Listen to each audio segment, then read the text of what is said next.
Boat, India's number 1 company in earwear category, जिसका 2019 में India में मार्केट शेयर 27.3% था और 2021 में जंप करके 45.5% पर चला गया। तो बोट कंपनी की ऐसी क्या स्ट्रेटेजी थी कि उसने 2019 से 2021 के बीच यानी कि 2 साल में अपने मार्केट शेयर को लगभग डबल कर लिया। तो लेट्स बिगिन। सबसे पहले देखते हैं बोट कंपनी स्टार्ट कब हुई थी। बोट जो कि एक इंडियन कंपनी है जिसने इंडियन मार्केट में अपने शुभ कदम साल 2016 में रखे थे और तब इस कंपनी के 2 पैर थे, दी को फाउंडर्स अमन गुप्ता एंड समीर मेहता। और आज आप बोट को उनके हेडफोन्स, ईयरफोन्स, एयरडॉप्स और स्पीकर्स की वजह से जानते हो, लेकिन बोट की शुरुआत एक ईयरवियर मैन्युफैक्चरर के रूप में नहीं हुई थी, बल्कि बोट ने अपने स्टार्टिंग ईयर्स में केबल मैन्युफैक्चरिंग का काम स्टार्ट किया था और धीरे धीरे उन्होंने अपने प्रोडक्ट्स को बढ़ाया और आज ये कंपनी दुनिया की 5th लार्जेस्ट मार्केट शेयर वाली कंपनी है। अपने स्टार्टिंग के 2 सालों में कंपनी ने बहुत मेहनत की थी और कंपनी ने 16 लाख रुपए से स्टार्टिंग की थी, जो कि दोनों पार्टनर्स ने मिलकर लगाए थे। इस कंपनी के को founder Sameer Mehta core India के डायरेक्टर थे और अमन गुप्ता ने 21 साल में सीए कंप्लीट किया था और फिर उन्होंने KPMG और JBL जैसी कंपनीज में काम किया।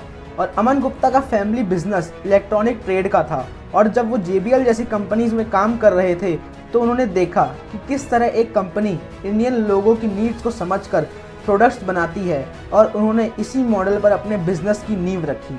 जैसा कि मैंने आपको बताया कि उन्होंने स्टार्टिंग में केबल मैन्युफैक्चरिंग की थी, उसके पीछे रीज़न ये था कि आपने आजकल देखा होगा कि हमारे चार्जर की जो केबल होती है वो एंड से यानी कि अपने पिन पॉइंट से कई बार बेंड होने की वजह से टूट जाती है और फिर हम टेप लगा के उसको चलाते हैं और ये एप्पल के चार्जर में ज़्यादा होता था। और उन्होंने कस्टमर की नीड्स को समझा और अपना पहला प्रोडक्ट ही एप्पल की केबल और चार्जर बनाया। और उस केबल की खासियत ये थी कि उसकी लाइफ साइकिल 10,000 बेंड्स थी और इसी तरह उन्होंने अपनी कंपनी के फाउंडेशन के 2 साल पहले से ही कस्टमर की नीड्स को समझने पर फोकस किया और रिसर्च की और फिर उस हिसाब से प्रोडक्ट डिज़ाइन किए, जिसकी वजह से उनको अपना प्रोडक्ट्स बेचने में दिक्कत नहीं आई। बोट अपने कस्टमर की नीड को जानती है और उसी हिसाब से प्रोडक्ट्स बनाती है, इसलिए उन्होंने अपना पहला प्रोडक्ट ही बोट बेस हेड रखा, क्योंकि वो जानते थे कि इंडियन को बेस कितना पसंद है। और वहीं दूसरी ओर बाकी कंपनीज पहले अपने प्रोडक्ट्स बनाती है और फिर अपने कंज्यूमर्स को ढूंढती है। उनकी सक्सेस के पीछे दूसरा रीज़न ये था कि उन्होंने प्रोडक्ट को फैशनेबल और डेली लाइफस्टाइल में यूज़ होने वाला प्रोडक्ट दिखाया। और इसके पीछे रीज़न ये था क्योंकि वो चाहते थे कि लोग उसे अपनी डेली लाइफस्टाइल में अपने फैशन का हिस्सा माने। और इसी चीज़ को पोर्ट्रे करने के लिए कंपनी ने 2019 में अपने प्रोडक्ट्स को लैक्मे फैशन वीक में लॉन्च किया, जहां मॉडल्स ने बोट के प्रोडक्ट्स को एज एन एसेसरीज पहना हुआ था। और अगर आप उनकी वेबसाइट को भी देखेंगे तो वो भी boatlifestyle.com है। Number 3, right targeting. जैसा कि आप सभी जानते हैं कि India has the highest population of youth और कंपनी अपने प्रोडक्ट्स बेचने के लिए यूथ को टारगेट करती है। जैसा कि आप सभी जानते हैं कि यूथ को क्रिकेट कितना पसंद है और इसीलिए कंपनी ने अपने एडवर्टाइजमेंट्स में क्रिकेटर्स को यूज़ करती है, जैसे कि Shikhar Dhawan, Rishabh Pant, Shreyas Iyer and many others. Company अपने प्रोडक्ट्स का एंडोर्समेंट्स बॉलीवुड सेलिब्रिटीज़ जैसे कि कियारा आडवाणी और कार्तिक आर्यन इनसे भी करवाती है। और हाल ही में कंपनी ने अपने नए ब्रांड एम्बेसडर दिलजीत दोसांझ को बनाया है। और ये तो आप सभी जानते हैं कि दिलजीत दोसांझ की पंजाब में ही नहीं, इंडिया और फॉरेन कंट्रीज़ जैसे कि कनाडा, इनमें कितनी फ़ैन फॉलोइंग है और इसी तरह से कंपनी अपने प्रोडक्ट्स को एडवर्टाइज़ कराती है। Number 4, customer brand relationship. Company customer brand relationship पर काम करती है और वो कस्टमर्स को अपनी फैमिली की तरह ट्रीट करती है और इसी वजह से कंपनी अपने प्रोडक्ट्स खरीदने वालों को एक स्पेशल टर्म देती है, boat heads. Number 5, online marketing.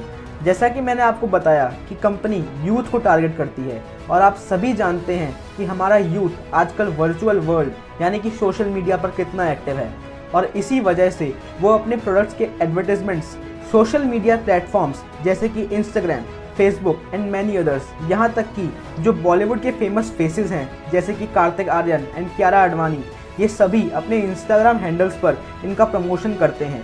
Company ने अपने प्रमोशन के लिए ट्रेडिशनल मेथड्स जैसे कि टीवी एट्सेट्रा इनका यूज़ ही नहीं किया। यहाँ तक कि कंपनी अपनी प्रोडक्ट्स को ऑनलाइन ही सेल करती है और डिजिटल प्लेटफॉर्म्स जैसे कि फ्लिपकार्ट, अमेज़ॉन एक्सेट्रा, इन्हीं पर इनके प्रोडक्ट्स बिकते हैं। Number 6, production in China. Company भले ही इंडियन हो, लेकिन इसकी प्रोडक्शन कोविड से पहले तक चाइना में ही सेंट्रलाइज थी। लेकिन ये प्योरली इंडियन कंपनी है। जैसे कि शाओमी अपने प्रोडक्ट्स इंडिया में बनाती है, लेकिन it's a Chinese company. China में प्रोडक्शन इसलिए होता था क्योंकि चाइना में एक्सपोर्ट टैक्स बहुत ही कम है एज़ कम्पेयर टू इंडिया, और कंपनी का शेयर वर्ल्ड में 5th लार्जेस्ट है, और कंपनी के प्रोडक्ट्स विदेश में भी बिकते हैं, और इसी वजह से कंपनी अपने प्रोडक्ट्स की कॉस्ट कम रख पाती है।